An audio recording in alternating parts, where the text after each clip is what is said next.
Hello guys, welcome to everyone to this new video with regard to dividend policies part 2. Dividend policies part 1 we have discussed about Walter's relevant approach, and dividend policies part 2 will be discussing about Gordon's relevant approach and hypothesis.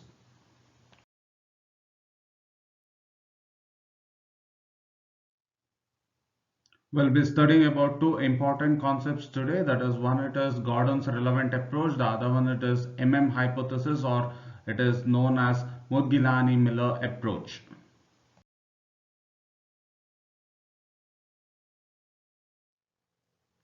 The concept Gordon's relevant approach was introduced by M.J. Gordon. According to M.J. Gordon, the market value of a share is equal to the present value of its future stream of dividends. It is similar to Walter's relevant approach with few minor changes.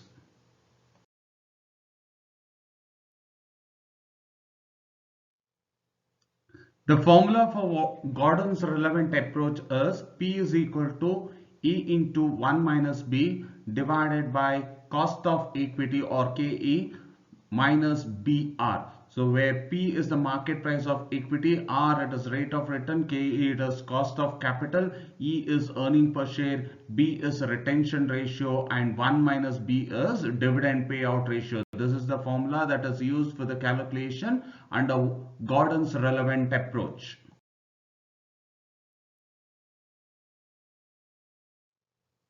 Let's discuss Gordon's relevant approach with the help of an illustration. First of all, here is a problem. Let's go through the problem first. A company has a total investment of 5 lakh rupees in assets and 50,000 ordinary shares of rupees 10 per share. It earns at a rate of 15% on its investment and has a policy of retaining 50% of its earnings. If the appropriate discount rate it is 10%, determine the price of the shares using Gordon's model. This is the first part of the question. The second part says, what shall happen to the prices of the shares if the company has a payout ratio of 80% and 20%? So that means you have to do the calculation for three scenarios. One, it is when the retaining it is 50%, or when the payout ratio is 80%, or 20%. Let's proceed with the calculation part.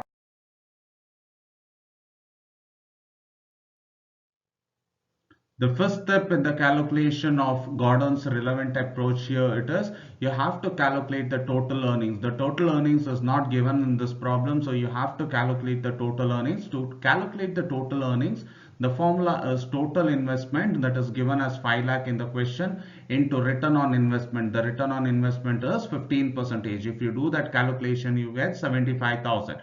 Next, earning per share. To calculate earning per share, you have to use the formula total earnings divided by number of equity shares. Total earnings is calculated by you guys now, that is 75,000 divided by number of equity shares, it is 50,000. You get 1.5. That's how the calculation is done to find out earnings per share. If in case total earnings is given, no need to calculate this part. If in case earning per share is given, you're not required to calculate any of these information. Okay, next the formula it is for Gordon's relevant approach, it is P is equal to E into 1 minus B divided by KE minus BR. So we will be calculating when the retention ratio is 50%. What does this retention ratio mean? That means out of 100 rupees, 50% will be retained by the organization and the remaining 50% will be given as a dividend to the shareholders. So in this case, out of 1 rupee or 100 rupees, 50 rupees is retained by the organization and remaining 50 rupees is given as a dividend. Okay, so we'll be substituting the information over here. P is supposed to be calculated. Rate of return or return on investment, it is 15%. When it is converted, it is 0.15. Cost of equity or KE, it is 10%. It is nothing but your discount rate. When it is converted into decimal point, you get 0.1.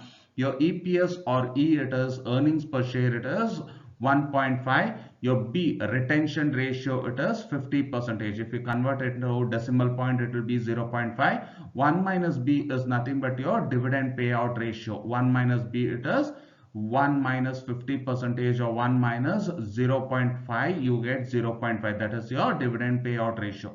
Now let's substitute the information using the formula. E, it is earning per share, it is 1.5 minus into 1 minus b. I have taken directly this information, that is I've calculated over here, hence I've taken it directly as 0.5 divided by 0.1 minus 0.5 into 0.15. The first thing what will I do is I will multiply this and write it over here. I'm done with the multiplication part. The next step what will I do is I'll multiply these two, that is 0.5 into 0.15. So I'll get 0.075. That is the first step I'll do. Next it is I'll be writing the same information, that is 0.75 here. There is no changes over here. Next it is I'll minus this, that is 0.1 minus 0.075. I get 0.025. If I divide these two, I get 30 rupees. That is the market price is 30 when the retention ratio it is 50%.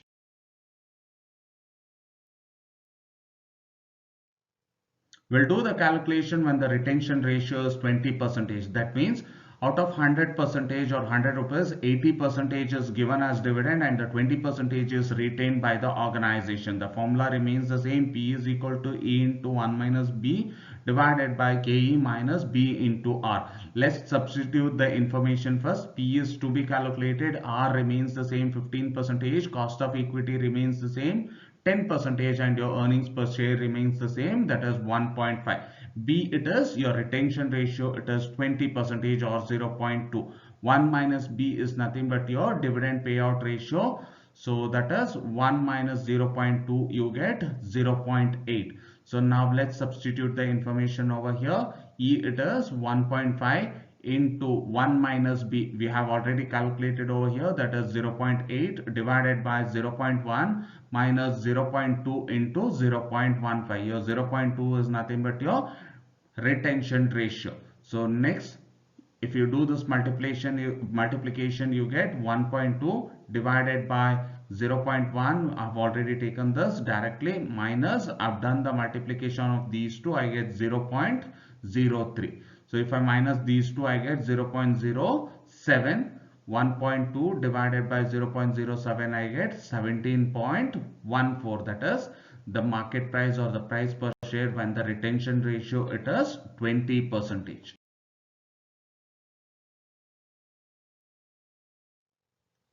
We'll move on to the last part, that is when the retention ratio is 80%. That means 20% is paid as dividend and the remaining 80% is kept by the company or retained by the company. The formula remains the same. Let's substitute the information. R remains the same 15%, KE remains the same 10%, E remains the same, that is 1.5.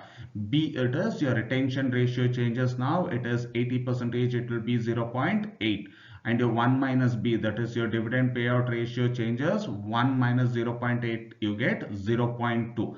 Let's substitute the information over here. It is 1.5 into 0.2 divided by 0.1 minus 0.8 into 0.15. If you multiply these two, you get 0.3. If you multiply these two, you get 0.2. If you minus these two over here, be careful in this situation. If you minus these two, you get minus value, that is minus 0.02. That is 0.1 minus 0.12, you get minus 0.12. If you divide 0.3 divided by minus 0.02, you get minus 15. That is your, when the retention ratio is 80%, the value of shares comes down to minus 15 rupees. Okay, that's how the calculation is done for Gordon's relevant approach. If you have any doubts, you can put your questions. I think you have understood this problem very well.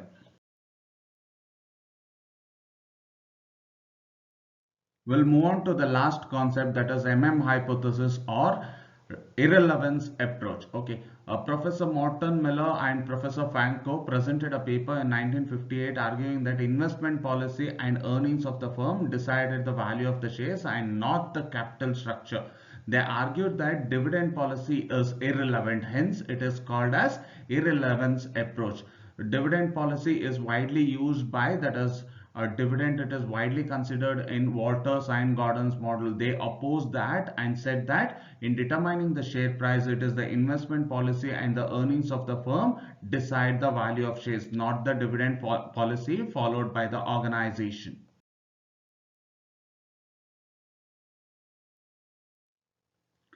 Now let's look into the formula that is used in MM hypothesis. P1 is equal to P0 into 1 plus KE minus D. P1 is nothing but your price at the end. P0 it is price at the beginning. KE it is cost of capital. D it is dividend per share. If in case dividend per share is not given, you have to use the formula face value into percentage of dividend. This is a simple formula you have to remember, that is P1 is equal to P0 into 1 plus KE minus D.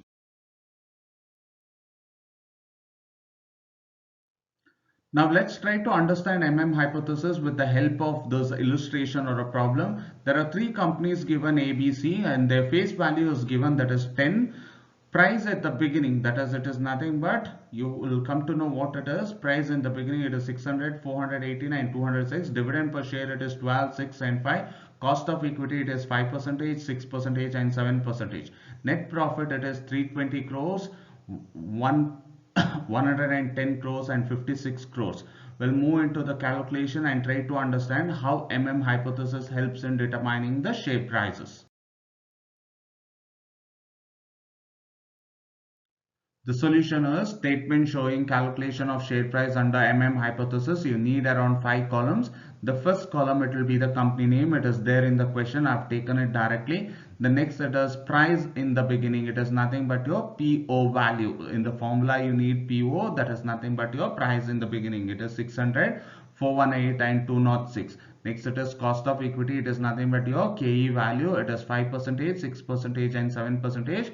Converted into decimal form it will be 0.05, 0.06 and 0.07. Next it is dividend per share. It is nothing but your D value. It is 12, 6 and 5. If in case this is not given, you have to calculate dividend per share as it is done in your Walters and Gordon's model. Next the formula it is to calculate the share price. You need the formula. It is P1 is equal to P0 into 1 plus KE minus D. So now let's substitute the information. P1 is equal to, you're supposed to calculate your P0 value, it is 600. P0 value is 600 into 1 plus your cost of equity 0.05. 1 plus 0.05 minus 12. So first thing you do it is 600 into multiply, add these two, you get 1.05. So in the next step it is, you'll be multiplying these two, you get 630. Once you get the 630, if you minus this D value, that is 12 rupees, you get 6118. Do not minus in the beginning or do not minus over here. Once you finish the calculation, only then you minus the D value.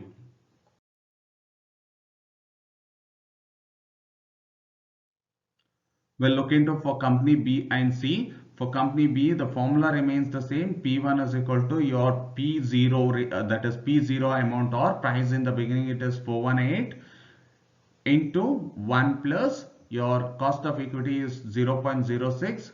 I've entered it as 0.06 minus 6. First thing it is, you will be adding these two. That is, we get 1.06. The next step it is, you'll be multiplying these two, 418 into 1.06, you get 443.08 minus 6. The last step it will be the minus part, so it will be 437.08.